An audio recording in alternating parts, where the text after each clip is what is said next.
With the staggering number of people below the poverty line in Nigeria, with people rationing and contemplating which meal is the most important of the day, and settling for quantity rather than the quality of a meal, how has the coronavirus affected the livelihood of many Nigerians? How do we eradicate the hunger virus and ensure that the system has the best interest of its citizens at heart on matters relating to food security? Up next, we chat with Honorable Obong Linus Onofiok, Aisha Salis, and Honorable Kabir Takura on Rubbin Minds. Hello, this is the Nigerian Symposium for Young and Emerging Leaders on Rubbin Minds. My name is Shea Awolo and I'll be your host. And we are going to be discussing the hunger virus. So, the hunger virus, a sad tale that's afflicting Nigerians around the world, around the country. We are having Nigerians saying they would prefer to die of hunger than to die of COVID. And sadly, it's as if this COVID pandemic just revealed a totally different thing, that Nigeria is not food secure. Whereas people say that Nigeria has a very strong food security. Madam, please, if you would, we know that you have vested interest in agriculture. Would like you to please elaborate a little bit about it and what you think should be means or ways to alleviate poverty alleviate this hunger virus in our country. I think for me the answer is very simple. We have a vast amount of arable land in Nigeria and we have a large number of unemployed youths. So the thing is, how do we marry both into agriculture, have these youths get jobs, and also increase the food productivity in Nigeria? For me, I think that is just the simple solution to the problem. So this solution, does it have an adverse effect on the cost of food in the country as well? Because sometimes the prices of our locally made food almost rivals the price of foods that are imported. Yeah, the thing is, because there is not enough food, you've just highlighted the fact that there is food insecurity in Nigeria. So it has made food become gold. When you now have food in surplus, definitely, the forces of demand and supply will take place. There will be a fall and a crash in food in the country, but it's because of there is no balance. We still do not have enough food to go around. So, of course, there will be high increase in food. But once that is being done, we've improved the agricultural sector, there's much more food in country, prices of food will definitely come crashing. It's not rocket science. Okay, thank you very much. Honorable Kabir, as regards these palliatives that were supposed to be distributed during the COVID pandemic, the first phase, as was stated, a number of people allege that they did not receive these palliatives, and if at all it got to their communities, it was ridiculously small. Say, for example, a full-story building, we're told to share a whole loaf of bread. I mean, even you had to think about it like, wow, what was that? Please, what are your contributions to this, please? It's quite ridiculous the way the distribution of the palliatives from the ministry went. Very unfortunate. In the House of Representatives, a lot of members acknowledge the fact that in their constituencies, those things, there was no impact, they didn't feel it at all. So this goes to tell you that it didn't go around as it is supposed to. The House of Representatives is one place where you can use to feel the pulse of everything and anything happening around the country. If it's supposed to be a national program, because of the spread, there's a representation from every part of this country. I'll give you an example with my constituency. I had ears to the ground and trying to make sure that we get to know or find out the extent to which the palliatives were distributed, but it's quite minimal. And that led the House to invite the minister in charge of the distribution of these palliatives and adopted a new strategy. So going forward, I believe there would be impact if at all the solutions we provided are going to be adopted. Thank you very much for that. Honorable Luke, I'd like to ask, how do you think the government can amplify food distribution as well as rethink a strategy to ensure that people who truly are in need receive this assistance? Instead of food distribution, we should talk about food sufficiency. And the challenge with food sufficiency in Nigeria is that, just like the challenge with every other sector in the country, is that we begin to look at Nigeria's problem, we begin to compartmentalize Nigeria's problem and begin to compartmentalize the solutions without looking at a holistic approach. Food sufficiency We've forgotten to look at the issue of security. We have shortage in food today because of headers farmers clash. Farmers have not been able to produce the way they ought to have produced. We have challenges today because we don't have access road for our farmers to evacuate their product from the farm to be able to take it to the market. We have challenges of food shortage today because farmers don't have the facility to have a storage facility to store whatsoever they produce. So perishable goods, after 1 or 2 days, they are gone. And the other one is that we have challenges today because some people go to the hinterland and then begin to buy this product at a giveaway price. So we should look at a holistic solution to the problem of food insecurity in Nigeria: road network, infrastructure development, security, and even input to farmers to be able to have sufficient and commercialized agriculture, away from agriculture to just feed the stomach. Agriculture as a way of life, agriculture as a business. That would make food sufficient for everyone. So food sharing is for a normal situation like pandemic. Okay, so technically what you're saying is a lack of basic infrastructure. Yeah. For example, good roads, security are part of the Power. Yeah. are part of the contributing factors to the lack of food distribution within the country. Yes. And let's bear in mind, you do know that there's also the part where a certain demographic, about 82.9% of Nigerians live within the poverty ratio. Meaning that that's, I would say they live about below the $2 mark for living. So, and this thing happened also in the metropolitan states, for example, Lagos, Abuja, Port Harcourt. We have a whole lot of people below this $2 life. And I was wondering, should this provision be prioritized? That's this 82.9%, according to the numbers. Are they, or should they be more prioritized? Everything we do in the country is a stopgap. We are just doing a fire brigade approach to be able to address immediate solution and then do window dressing and forget about the very core of the problem. If to talk about the poverty, which has led to the issue of people being given palliative and then being given, if we have addressed the fundamentals, we don't come that way. What is the fundamentals? If we have the infrastructure working, and we have our educational system working, if we have our power system working, then we would have been able to create jobs, and that would have been able to reduce the percentage in the percentage of people within the poverty bracket. But now, concerning the palliative that you are talking about, I'm trying to come to terms with the fact that we should be thinking of sharing food to able-bodied people. So that's why you see me going to the point of the very crux, the fundamentals, not looking at palliative. But if looking at palliative, yes, the issue is not the sharing of the palliative. The sincerity of those who are sharing the palliative is it's totally unacceptable to hear that while students were still at home, that they were still doing school feeding program. So how did you, if when students were in school, it was difficult to feed the students who were at school, pupils who were at school, how are you now going to go and feed those people in their parents' houses? How did you go about spending millions per day to be able to feed those people? So these are sincerity of purpose and patriotism. That would define whether the little thing Nigeria has provided, like palliative, like that food, will get to those who actually should get the benefit of it. Wow. Thank you very much. Honorable Kabir, in recent times, we've seen visible shortages in food production, and this has enabled the increase in the prices of food. How do you think this can be fixed?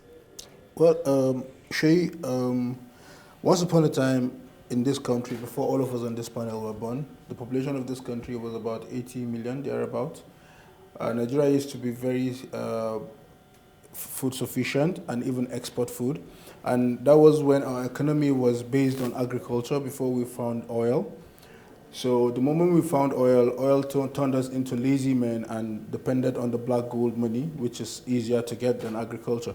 So until we realized the need and the fact that we have to go back to agriculture, because one day oil will fade away, it's either it finishes or it becomes useless. We're heading there already. Countries are beginning to go green with their vehicles and say, no, okay, from 2020, 2022, We will no longer have vehicles that run on fuel. So it means that we'll be left without fuel. We can't eat fuel, but we have to eat food. There will never be an alternative to food. Yes. So the only way to do that is to invest in agriculture and to invest heavily in young persons, to show young persons the need for that. Okay, so with the closure of borders and the various countries placing restrictions on trade, do you think Nigeria will be able to survive these restrictions that are being put on trade, especially, well, agriculture is one of the things that I would say should be a revenue generating aspect for us. But do you think Nigeria will be able to survive these restrictions that are put on this trade? You know, they say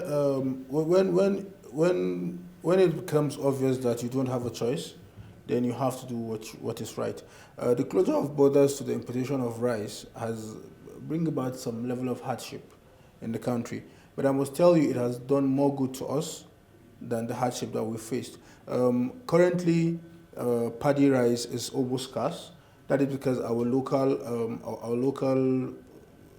rice mills are going out there to buy, and they are producing around the clock to sell rice. Now, what does this mean? This means that next year, hopefully, there will be more people willing to go into farm to farm rice, so that there will be enough to feed the mills. Now, this has bring about a boost in the production of rice. As it is, I cannot confirm whether we are that self-sufficient with agriculture, but if this trend continues for another year or two, we would start to export conveniently. I would like to get your take on how we can prepare to mitigate further disruptions and problems of food shortages that have arisen from this coronavirus.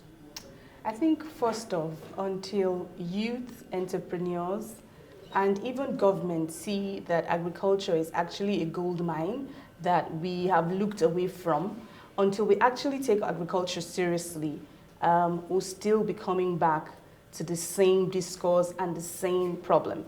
And I also think problems like this are inevitable, but I think we should take seriously databases. Because now we talked about palliatives. What are the indices of measuring who gets this palliative? Is there a database? How did it reach the grassroots? So until we have all these things properly done and arranged, we will still come back to the same problem. There is a global projection of bad food conditions due to this coronavirus. What do you think the government should do to aid food production in Nigeria, and at what are the food levels in Nigeria now telling us? I think it still boils down to the same thing we'll be saying. We should go back to agriculture, government to invest more into agriculture, and even at individual, everybody should, even entrepreneurs should see agriculture as a gold mine, because if that is not being done, we don't have much investment, we don't have businessmen vying into the agricultural sector, because you don't just leave this alone for the government to tackle, right? So if other businessmen and entrepreneurs catch the gist that, okay, this is a viable business venture, then I think it will be a way out for every one of us. Okay. And listening to everyone here, there's one thing that I think was said that was mutual, is the security in the land, because the clash between the farmer, herdsmen, and all that. So what measures are being put in place for these people's security, for farmers? I'll start with you, ma'am. For me, I really would not have anything positive, because I don't think the security level in this country has yielded, we've not done anything positive. The results are not impressive, in quote. We were tackling Boko Haram, we hadn't fully recovered from Boko Haram. Then we had people, this also, which he also raised, made people abandon their means and source of livelihood, which most of these people happen to be farmers, which also led to food shortages in the country. These people had to abandon their homes. They're homeless, and some of them are in IDP camps. We hadn't recovered from that. Today, to the present date, we're dealing with banditry. It's so sad. Like, the insecurity level in the country is really, really going bad. And without security, people would not even, especially farmers, because if you look at the areas of targets, they are mostly in remote areas where most of the occupation of the people targeted are farmers. So I really think a lot needs to be done with security in the country, agriculture as we speak. Okay. Honorable Luke, could you point out 2 standing solutions that you believe would help aid Nigeria's growth as regards agriculture and the fight against this hunger virus? They need to come together. Whatever central bank is doing, whatever the state governments are doing, whatever the federal government is doing, it has to be in sync. Let me give for instance. I came out here personally, I'm very interested in agriculture because right inside me I know that after my life in public service, apart from going to my law firm, I think I should be able to be in the farm in the evening and look at what is happening. And I wanted to even have a land here in Abuja, maybe around Abaji, going to Kogi State or Suleja. But I've been told that, any day you have to go to farm, you need to have about 4 or 5 policemen with arms so that I'll be secured. And I've been discouraged because that's what I wanted to do, my little salary, apart from giving to get people back at home. So what am I saying? Security is very key. How do we resolve, one, not only farmers-herders clash, there's another one that happens which we might not know. Communal clashes because of land. People get killed. So how do we provide security? Then the other one is storage and processing. Agricultural value chain. We just produce and then we consume. Those are the things as time permits for me to suggest. Honorable Kabir, I would say, what do you think are like 2 solutions that can aid with food distribution across the country? Security, I know he has mentioned something about security, but as regards transporting the food across the country, can you give us solutions to that? Well, first off, I think it's very important we have like market hubs, commodity hubs, so to say. This would give farmers an avenue, an opportunity to sell their goods easily. Sometimes the issue of transportation to markets is actually a bane that contributes a lot to wastage. I have seen a global statistics that said globally we waste more than we consume, the whole world. So that's quite alarming, that's disturbing. So what am I saying about these commodity hubs?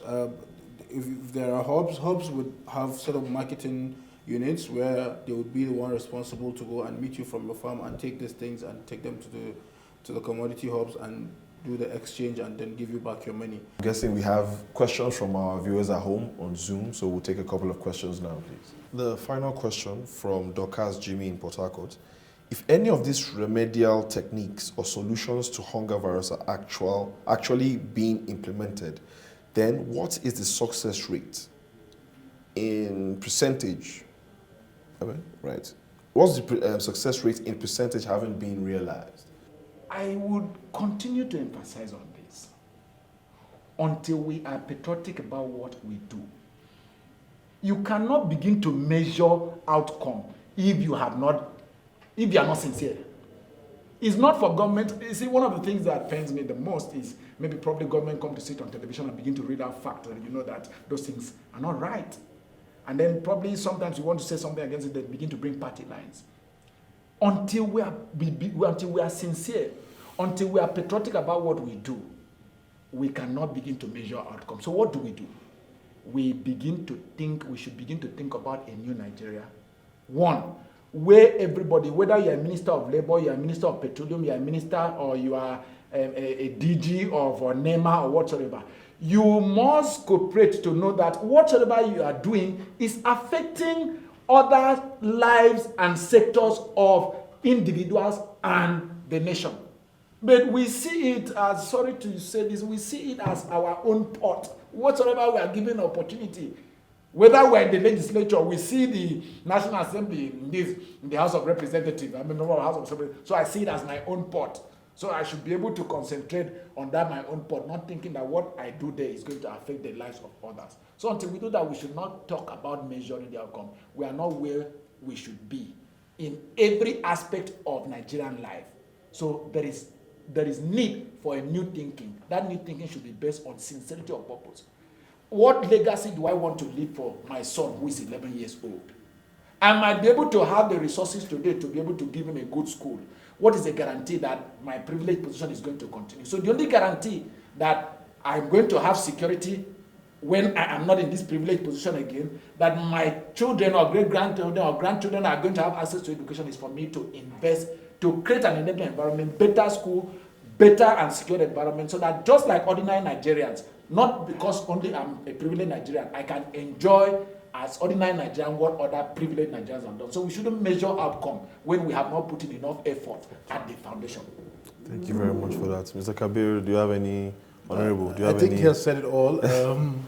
There's actually no basis to start measuring the indices as it is now. Oh, yes. I don't think we've done enough in terms of this. So like I told you, we've rejigged the whole apparatus, and I hope that the ministry in charge of this palliatives and interventions take those things into consideration going forward, and that is when we should be able to say that this is the level of success we've achieved so far. But when I started, the first thing I said is it's a shame the way that thing was handled, and I'm not at all, I don't want to be associated with that. It's actually not what Nigerians deserve. We deserve better, so that's it.